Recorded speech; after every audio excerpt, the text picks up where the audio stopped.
පින්නතුනේ මං අද උදේ 4ට ධර්ම දේශනාව පැවැත්වුවේ මීගමුව බන්ධනාගාරේ.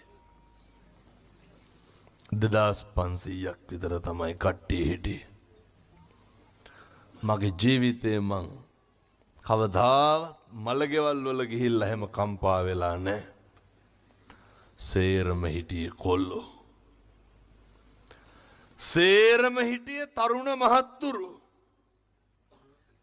කියනවා හාමුදුරුවනේ 90%ක් මත්ද්‍රව්‍ය. 90%. ඒකට බලපාපු ප්‍රධාන කාරණය හේතුව තමයි මේ අපේ පවුල් පසුබිම්වල ප්‍රශ්න. පවුල් පසුබිම්වල තියෙන ගැටලු. ඒ නිසා මේ පවුල කියන කාරණය හරි වටිනවා පින්නතුනේ.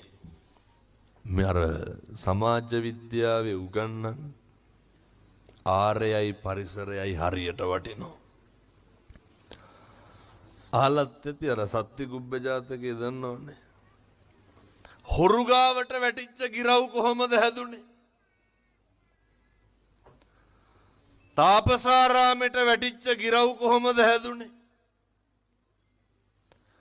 එනිසා හරියට බලපානෝ අපි ඇසුරු නිසුරු කරන පරිසරය. හරියට බලපානවා අපේ ආරය. එනිසා ආරයටයි පරිසරයටයි අභියෝග කරලා සත්පුරුෂයෝ විදියට ඇසිරෙන්න බලන්න. පින්නතුනි සංසාරේ කාලෙකින් ලබාගත්ත මේ මනුෂ්‍ය ආත්ම භාවය මේක හරි දුර්ලභයි. මිනිසත් බව හරිම දුර්ලභයි. මේ දුර්ලභ මිනිසත් භවයෙන් ඔයත්තන්ට හොඳ අවස්ථාවක් ලැබිලා තියෙනවා. සංසාරේ මේ චතුරාර්ය සත්‍ය ධර්මය අවබෝධ කරගන්න.